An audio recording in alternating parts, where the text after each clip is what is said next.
Hello everyone, this is Ishak. I'm a UI UX designer from B3 Systems. இன்னைக்கு நம்ம என்ன பார்க்க போறோம் அப்படின்னா Figmaல scroll effect, அதாவது horizontal and vertical scrolling எப்படி பண்றது அப்படின்றத பார்க்க போறோம். Without any further delay, let's get into the video. மேலே ஸ்க்ரால் ஆகுதா, கீழே ஸ்க்ரால் ஆகுதா, லைக் ஒரே பேஜில் இந்த ரெண்டு ஸ்க்ராலிங்கும் எப்படி பண்ணுறது அப்படின்றத நம்ம வந்து ஒன்று ஒன்றா பார்க்கணும். ஓகே, ஃபர்ஸ்ட் ஆஃப் ஆல் நம்ம என்ன பண்ண போகிறோம் அப்படின்னா, first let's take a frame. ஒரு மொபைல் ஃப்ரேம் எடுத்துக்கோங்க. எடுத்துகிட்டு கார்னர் ரேடியஸ் ஒரு 30 கொடுத்துக்கோங்க. கார்னர் ஸ்மூத்தனிங் கொடுத்துட்டு என்ன பண்ணலாம் அப்படின்னா, ஃபர்ஸ்ட் வந்து லைக் இப்போ இந்த மேலே ஒரு ஃப்ரேம் இருக்குல்ல, அதாவது அந்த ஸ்டோரிஸ்க்கு என்ன பண்ணலாம் அப்படின்னா, ஃபர்ஸ்ட் வந்து ஒரு சர்க்கிள் ஒன்று வரைஞ்சிட்டு லைக் அதை டூப்ளிகேட் பண்ணி வச்சுக்கலாம்.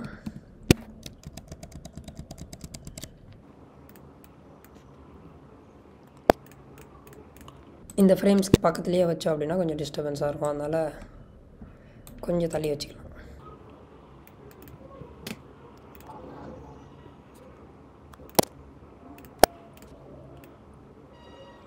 நான் இப்படி வச்சு பண்ணுறேன், ஸோ தட் உங்களுக்கு அண்டர்ஸ்டாண்ட் பண்ணுறதுக்கு ஈஸியாக இருக்கும். ஓகே, இப்போ என்ன பண்ணலாம் அப்படின்னா, இது எல்லாத்துக்குமே ஆட்டோ லேஅவுட் வந்து கொடுத்துக்கலாம். ஆட்டோ லேஅவுட் ஷார்ட்கட் வந்து ஷிஃப்ட் ஏ கொடுத்தாலும் ஆட்டோ லேஅவுட் ஆகும். இல்லைனா உங்களுக்கு இந்த ரைட் சைடில் ஆட்டோ லேஅவுட் ப்ளஸ் அப்படின்னு காட்டும். எல்லாத்தையும் செலக்ட் பண்ண உடனே அதை கொடுத்தீங்க அப்படின்னா ஆட்டோ லேஅவுட் ஆகிடும். ஆட்டோ லேஅவுட் கொடுத்துட்டு நான் ஜென்ரலாக என்ன பண்ணுவேன் அப்படின்னா, இந்த மாதிரி இடத்துக்கு ஸ்ட்ரோக் வந்து கொடுத்துருவேன். பட் இந்த 4 சைட்ஸும் ஸ்ட்ரோக் வந்தது அப்படின்னா லைக் நம்மளுக்கு கொஞ்சம் அன்கம்ஃபர்டபுளாக இருக்கும், பார்க்குறதுக்கும் கொஞ்சம் எஸ்தட்டிக்காக இருக்காது. அதனால் பாட்டமில் மட்டும் நான் வந்து ஸ்ட்ரோக் கொடுத்துக்கிறேன்.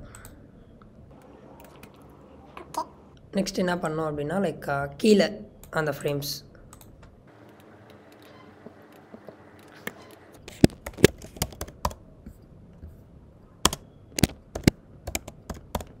லோரியம் விப்ஸ்ன்றது டம்மி டெக்ஸ்ட் எல்லாருக்கும் தெரிஞ்சிருக்கும்னு நினைக்கிறேன். 1 2 3 4 40 பிக்சல்ஸ் 20 பிக்சல்ஸ் வந்து கேப் விட்டுக்கிறேன். விட்டுட்டு லைக் இப்போ இந்த ப்ரொஃபைல் வரணும் இல்லையா, ப்ரொஃபைலோட சைஸ் என்ன 22 × 22.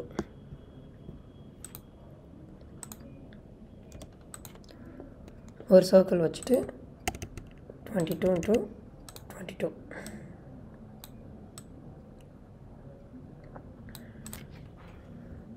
ஓகே, இப்போ என்ன பண்ண போகிறோம் அப்படின்னா, லைக் இமேஜஸ் 390 × 390.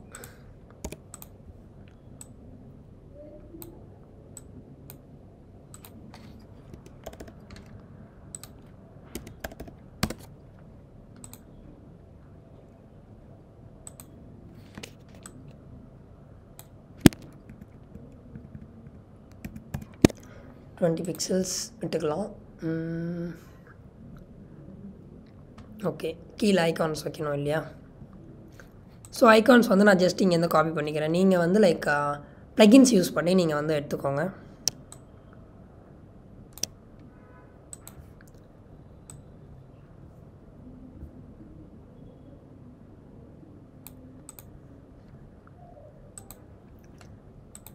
ஹைட்டையுமே நம்ம வந்து இன்க்ரீஸ் பண்ணிக்கலாம். லைக் நம்மளுக்கு எவ்வளோ கண்டென்ட் வைக்க போகிறோமோ அதுக்கேற்ற மாதிரி வந்து நம்ம இன்க்ரீஸ் பண்ணிக்கலாம். ஃபைன், இப்போ என்ன பண்ண போகிறேன் அப்படின்னா, இதை காப்பி பண்ணிவிட்டு அப்படியே கீழே வந்து நான் வந்து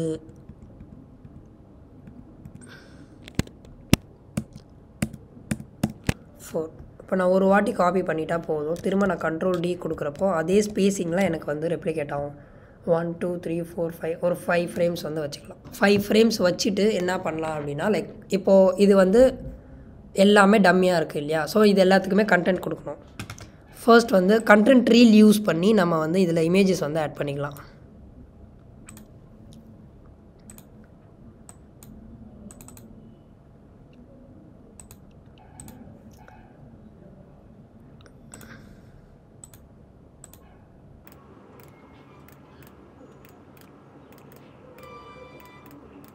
Okay, and then profiles.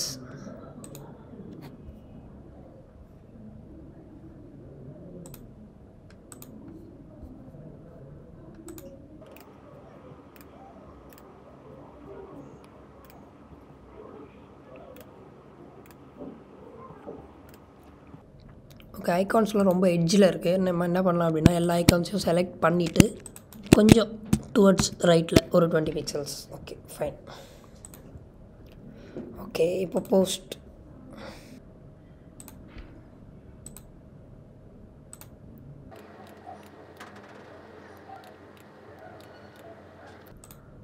Okay okay இப்போ என்ன பண்ணலாம் அப்படின்னா இது ஒரு ஃப்ரேம் செலெக்ஷன் கொடுத்துக்கோங்க. இந்த ஃப்ரேமுக்கு ஒரு நேம் கொடுத்துக்கோங்க.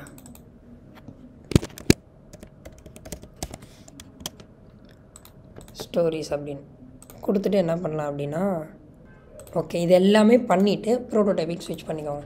ஸ்விட்ச் பண்ணிவிட்டு இந்த ஃப்ரேம் இருக்குது இல்லையா, இந்த ஃப்ரேமுக்கு ஹாரிசாண்டலாக வெர்டிக்கலாக அப்படின்னு கொடுத்துக்கோங்க.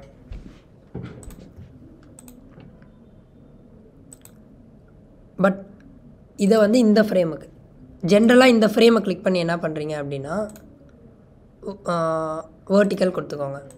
கொடுத்துட்டு இப்போ என்ன பண்ணோம் அப்படின்னா நம்மளோட இந்த மொபைல் டிவைஸோட வித்துக்கும் மொபைல் டிவைஸோட ஹைட்டுக்கும் நம்ம இது வந்து சேஞ்ச் பண்ணணும்.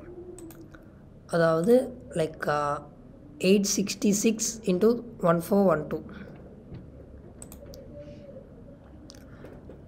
சாரி இந்த மொபைல் ஸ்க்ரீனோட சைஸ் என்ன 390 × 844.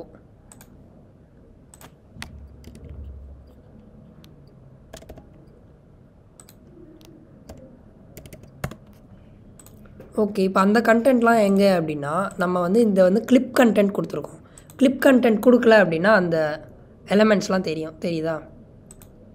ஸோ கிளிப் கண்டென்ட் கொடுத்துட்டு லைக் இந்த ஃப்ரேம்குள்ளே அந்த எலமெண்ட்ஸும் இருக்குது. இந்த ஸ்க்ராலிங் அதாவது இந்த ஸ்க்ராலிங் ப்ரோட்டோடைப்பிங் நம்ம பண்ணணும் அப்படின்னா கிளிப் கண்டென்ட் கொடுத்தா தான் நம்மளால் வந்து பண்ண முடியும்.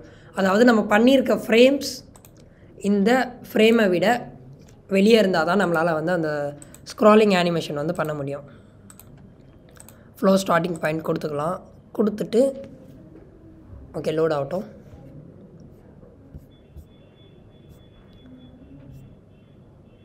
வெர்டிக்கலாக ஸ்க்ரோல் ஆகுதா? ஆனால் இங்கே ஹாரிசான்டலாக ஸ்க்ரோல் ஆகலை. ஏன் அப்படின்னா இந்த ஃப்ரேம்ஸ் வந்து வெளியே இருக்குது தெரியுதா? இதை கரெக்டாக இந்த மொபைல் ஃப்ரேம் அளவுக்கு வச்சுட்டு நம்ம வந்து ப்ரோட்டோடைப்பிங் கொடுத்தோம் அப்படின்னா அது வந்து ஒர்க் ஆகும். ஓகேவா? இது வந்து ஹாரிசான்டல் ஸ்க்ரால், இது வந்து வெர்டிக்கல் ஸ்க்ராலிங்.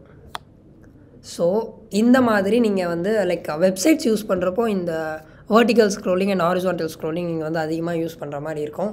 ஸோ நான் சாம்பிளுக்கு ஒரு மாடியூல் வந்து நான் காமிச்சிருக்கேன். அதாவது நான் இப்போ சாம்பிளுக்கு ஒரு மாடியூல் வந்து காமிச்சிருக்கேன். இந்த மாடியூலை வச்சு நீங்கள் ப்ராக்டிஸ் பண்ணிக்கோங்க. ப்ராக்டிஸ் பண்ணிவிட்டு உங்களோட அப்ளிகேஷன்ஸில் உங்களோட லைக் வெப்சைட்ஸில் வெப் ஆப்ஸ் வாட் எவர் அதில் நீங்கள் வந்து ரெப்ளிகேட் பண்ணிக்கோங்க. So if you have any doubts do comment, we will check it out. Thank you. இந்த வீடியோ உங்களுக்கு அண்டர்ஸ்டாண்ட் ஆயிருக்கும் நம்புறேன். இதே மாதிரி UI UX பற்றி தொடர்ந்து நிறைய வீடியோஸ் அப்லோட் பண்ண போகிறோம். அதெல்லாம் நீங்கள் பார்க்கணும்னு நினச்சிங்க அப்படின்னா வீட்லேயே சப்ஸ்கிரைப் பண்ணிக்கோங்க.